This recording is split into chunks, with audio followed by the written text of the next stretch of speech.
One September morning, I woke up to the sound of the phone ringing in the living room. My heart tightened, as if I knew something bad was about to happen.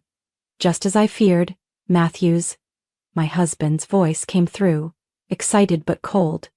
"Annie, Mom and I just arrived at the airport. Paris is going to be amazing. Make sure you take care of Dad, okay?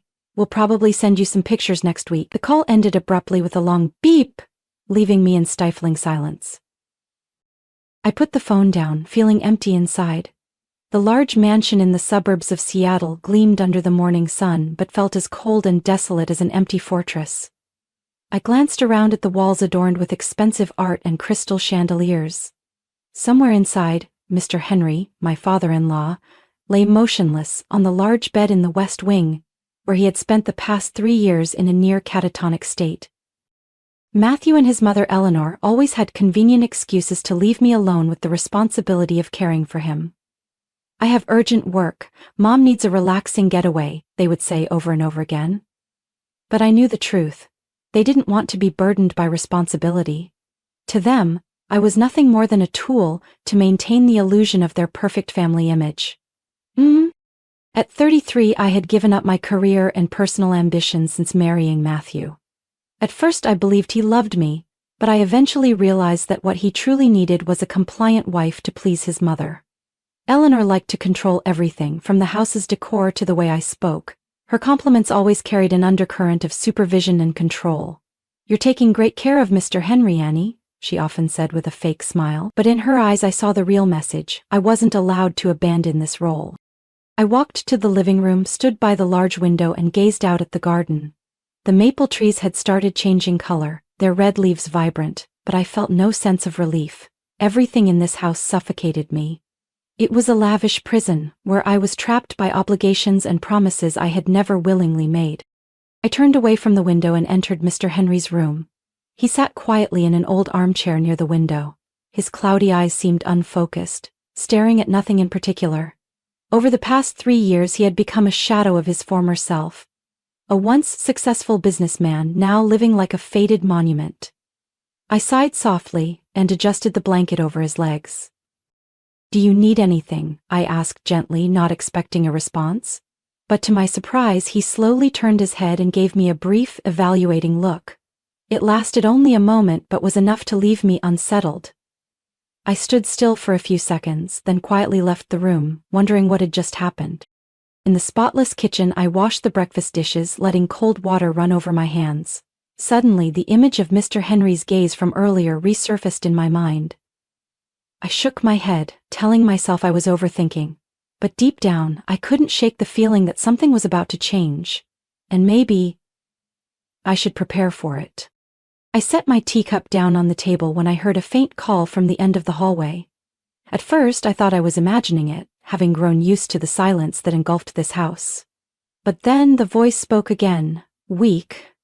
"But, Annie, come here for a moment."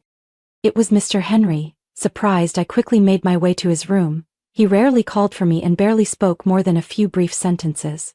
When I entered, he was already sitting up in his armchair, his gaze sharper than usual. "Do you need something, Mr. Henry?" I asked cautiously. He looked at me for a long moment before finally speaking. "I don't need anything, it's just... I think it's time I told you the truth." I froze in place. "The truth? What truth?" Mr. Henry sighed, his eyes shifting to the window. "Annie, how long have you been living here?"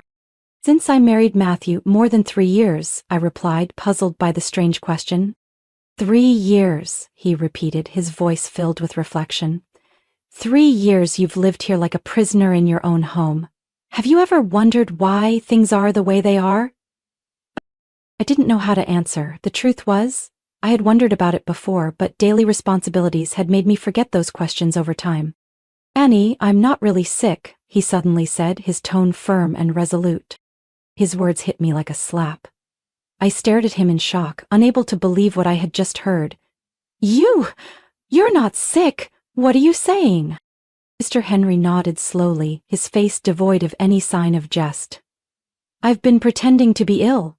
For the past 3 years, I've only wanted to observe how this family would treat me and each other when they thought I was dying." I held my breath. overwhelmed by the revelation. He had deliberately made himself appear as though he were on the brink of death all this time. "Then, why are you telling me this now?" I stammered. "Because I can't bear it any longer, Annie. I've seen enough. I know Matthew and his mother, Eleanor, have been scheming to take control of my estate and push you out." A chill ran down my spine. They've done what?" "They've been meeting with lawyers to prepare inheritance procedures for when I die," he said slowly, each word cutting through the air like a blade. "They've been planning everything for a long time, including how to ensure you won't get anything. To them, you're nothing but a temporary servant." I trembled with both anger and a deep aching pain. Matthew and Eleanor, the two people I had endured and served for years, had been cruelly conspiring against me behind my back. "I can't believe this," I whispered. Mr. Henry placed his hand on mine, his eyes filled with empathy. "I know this is hard to accept, but it's the truth, and I need your help to expose them." I stepped back, trying to steady myself. "But if they find out that I know—" "They won't leave me alone, Mr. Henry. That's exactly why we need to be careful," he said, his voice low but firm. "You're the only person in this house that I can trust. If you help me, we won't just protect what I've spent my life building, you can also free yourself from this prison." The room fell into silence for a moment. I lowered my gaze to my hands, thinking about everything he had just said. Finally, I gave a slight nod. "I'll help you." A glimmer of hope appeared in Mr. Henry's eyes, but I knew that the real battle had only just begun. I sat at Mr. Henry's desk, the light from the lamp illuminating the documents he had handed me. They contained financial statements, contracts, and letters exchanged between Matthew and Eleanor. Each line revealed a bitter truth. "Everything I've gathered is here," Mr. Henry said slowly. "But we need stronger evidence. They're very cautious, and these documents alone won't be enough to stop them legally." I clenched my hands, anger and helplessness swirling inside me. "So what do we do next, Mr. Henry?" He looked at me with a stern expression. "We need to record their key conversations. Their own words will be irrefutable proof." I nodded slightly. This wouldn't be easy, but I knew there was no turning back. I had lived under Matthew and Eleanor's control for far too long. It was time to reclaim my life. The next day, I discreetly began placing recording devices in the areas they frequented most: Matthew's office, the living room, and the dining room. Every day, I acted as if nothing was out of the ordinary, continuing my duties of caring for Mr. Henry and managing household tasks. One evening, when Matthew returned from a meeting, I overheard him talking to his mother in the office. His voice was filled with urgency. "We need to get this done quickly, Mom. The old man won't last much longer. I want everything transferred to my name before anything unexpected happens." Eleanor's voice responded, cold but cautious. "Don't worry, the lawyer said it'll only take a little more time. You need to stay calm and make sure Annie doesn't suspect anything." Hearing those words, I felt a chill run down my spine. They didn't see me as anything more than an obstacle to be managed. But now, I had something they didn't know about: the truth and the evidence. After gathering enough recordings, I brought them to Mr. Henry. He sat silently in his chair, his eyes deep in thought as the voices of Matthew and Eleanor played from the recorder. "I never expected them to be this ruthless," he said, his voice heavy.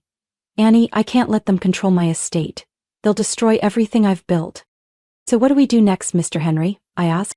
He slowly stood up, walked to the nearby bookshelf, and pulled out a folder.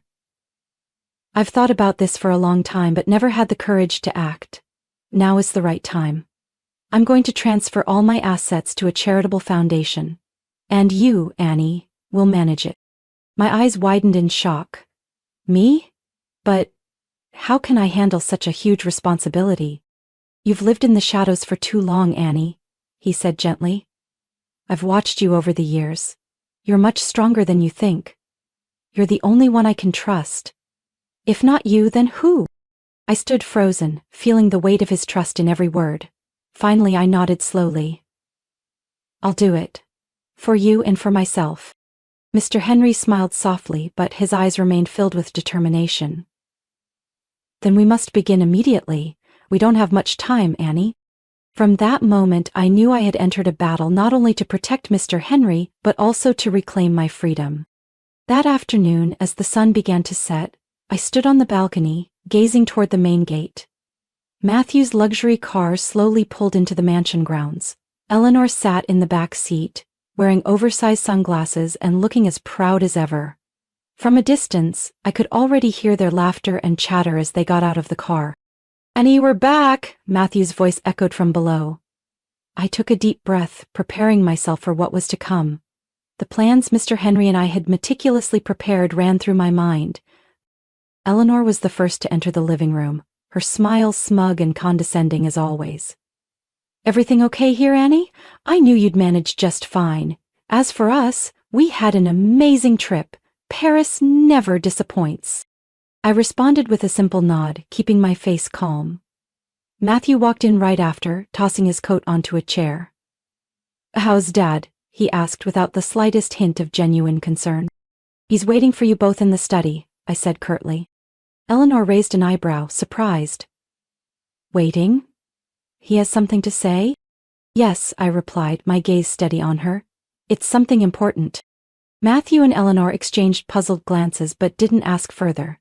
They followed me to the study, where Mr. Henry sat upright behind his large desk. He appeared calm, though his eyes held a steely resolve. "Take a seat," he said slowly. Matthew and Eleanor sat across from him. The tension in the room grew so thick it was almost suffocating. "We need to discuss the family's assets," Mr. Henry began. "While you were in Paris, I finalized some legal arrangements." Matthew chuckled mockingly. "What arrangements? Dad, you've always left Mom and me in charge of everything." "Not anymore," Mr. Henry responded coldly. "All of my assets, including companies, real estate, and bank accounts, have been transferred to a charitable foundation. Annie will manage the foundation, with the goal of supporting the community." The room fell into absolute silence. Matthew and Eleanor froze as if turned to stone. It took a few seconds before Matthew shot up from his chair, his voice tight with anger. "What? You've got to be kidding, right?" "There's no joke," I interjected, locking eyes with him. "Everything has been signed and legally completed. There's nothing you can do to change it." "Impossible!" Matthew shouted, his eyes bloodshot with rage. He turned to Mr. Henry, his voice filled with fury. "She tricked you! Annie manipulated you!" Eleanor also stood up, trying to remain calm but unable to hide her unease. "Dad, you can't do this. We're your family. You're destroying everything we've built together." "Family?" Mr. Henry scoffed. "The family you speak of is built on deceit and schemes. I've spent my entire life building this estate, and all you've thought about is how to take it for yourselves. This is my final decision." Matthew slammed his fist on the table in anger. "You have no right to do this. We'll sue to get everything back." Mr. Henry remained unnervingly calm. "Go ahead and try, but remember I have solid evidence of your schemes. Every word, every action has been recorded." I placed the recorder on the table and pressed play. The cold, calculating voices of Matthew and Eleanor filled the room, outlining every detail of their plan to seize the estate. Matthew's face turned pale, while Eleanor staggered and sank back into her chair. They were left speechless. The evidence marked the end of all their ambitions. Mr. Henry slowly stood and looked at both of them. "You have 1 week to leave this house. That's all the time I'm giving you." Matthew and Eleanor sat frozen, their faces a mixture of fury and helplessness. I knew that from this moment on, their lives would never be the same. They left the study in a storm of anger without saying another word. I stood still, watching them go, my mind uneasy. Though things seemed settled, I knew those two wouldn't give up their ambitions easily. Mr. Henry turned to me, his eyes weary but filled with relief. "It's finally over," he said softly, as though reassuring himself. "We still need to be cautious, Mr. Henry," I replied. "They might try to retaliate." "I know," he nodded. "But they have nothing left. All the documents have been signed and transferred. My lawyers have confirmed that no one can overturn this decision." In the following days, the tension in the house remained high. Matthew and Eleanor were constantly on the phone with lawyers and advisors. Heated arguments echoed from Matthew's office every day, making it hard for me to concentrate on daily tasks. However, all their efforts led to one inevitable outcome. There were no loopholes to dispute the transfer of assets. One afternoon, while I was preparing dinner in the kitchen, Matthew walked in. His face was filled with anger and frustration. "Annie, do you really think you've won?" he growled, stepping closer to me. I lifted my head, meeting his gaze calmly. "This isn't about winning or losing, Matthew. this is about fairness. Mr. Henry saw the truth about both of you and decided to protect what he's worked so hard to build. Matthew sneered. You're so naive. You think this will get you away from us? We'll find a way to take everything back, no matter how long it takes. I didn't flinch. Go ahead and try, but I suggest you prepare for a different life. Your days of living in luxury are over. Matthew clenched his fists but said nothing more. He turned and walked out, leaving me standing there feeling more relieved than I had in years. On the final day of the one-week deadline set by Mr. Henry, trucks loaded with Matthew and Eleanor's belongings rolled out of the mansion. I stood on the balcony, watching as they left. Eleanor glanced back a few times, her eyes filled with both regret and hatred, but she said nothing. In the study, Mr. Henry sat by the window, watching it all unfold. When the main gate closed behind the last truck, he let out a long sigh. They're gone. This house has finally reclaimed its true essence. I walked into the room and sat across from him. Now we can start over, Mr. Henry. We can turn this place into something meaningful. He nodded, his expression thoughtful. Yes.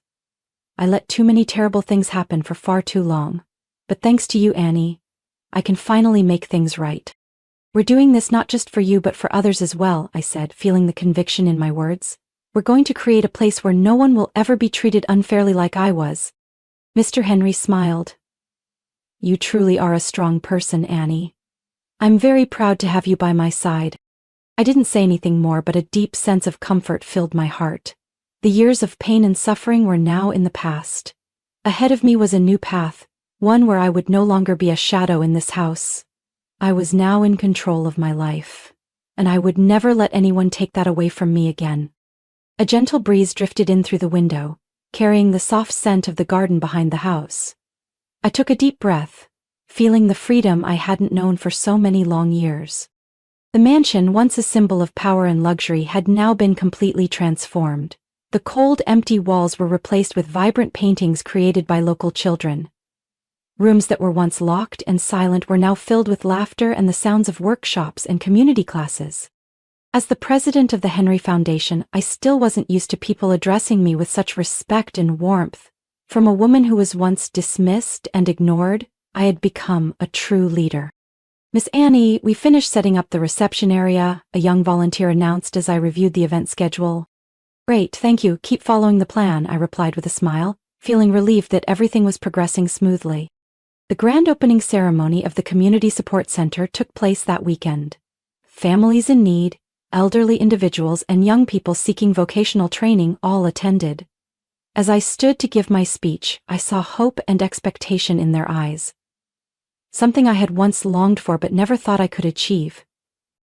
We don't just aim to support people through hard times, I said to the crowd, but also to build a community where everyone has the opportunity to grow and thrive. This is not just a charity home. It's a place where people will find hope and unity. Applause echoed throughout the mansion grounds, but all I could hear was the strong beating of my heart, filled with pride. After the event, I found Mr. Henry sitting in his familiar armchair in the garden. He had declined to hold any further management role in the foundation, but always observed its activities with a satisfied gaze. Well done, Annie, you did it, he said as I approached him. Already. I couldn't have come this far without you, I replied softly. Mr. Henry was silent for a moment before speaking slowly. I've made many mistakes in my life, but trusting you was the best decision I ever made. Now, I've found the peace I've always longed for. I was deeply moved by his words. Mr. Henry, once a lonely and towering figure, had finally been able to lay down the burdens of his past and find redemption. He now spent most of his days writing his memoirs, documenting lessons he wished to leave for future generations. In the following months, the foundation grew rapidly. Educational, healthcare, and vocational support projects were implemented, bringing positive changes to the surrounding community. I was invited to speak at conferences and seminars, sharing my story to inspire other women facing oppression and injustice within their families. One day, while organizing documents in my office, I received a letter from a woman named Carla who lived in another state. She wrote that my story had given her the courage to leave a toxic relationship and start a new life. As I read each line of the letter, I couldn't hold back my tears. Annie, are you okay? Mr. Henry walked in, looking at me with concern. I'm fine. It's just that I never thought I could make such a difference, I said, quickly wiping away my tears. You've found your strength, Annie. That's the most important thing, he replied with a gentle smile. That afternoon, I stepped out into the garden. The gentle spring sunlight filtered through the green leaves, making me feel as though I stood in an entirely different world. This was the place where I had once felt imprisoned. But now it was where I belonged.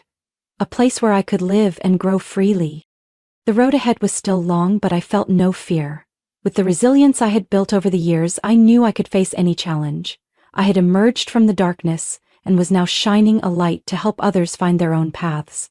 This journey was no longer just about me. It was a testament to inner strength, perseverance, and the belief that justice will always prevail. And I, Annie, would continue to write new chapters in my life, alongside those I loved. Annie's story isn't just about triumphing over schemes and injustice, it's about rediscovering inner strength and self-worth. In real life, we may also face difficult circumstances, trapped by responsibilities and toxic relationships. However, only by standing up for ourselves, finding courage, and staying determined can we escape the darkness and create positive change for ourselves and others. What do you think about Annie's journey and the changes she made in her life? Share your thoughts in the comments below. Don't forget to follow the channel so you don't miss more meaningful and insightful stories about family life in upcoming episodes.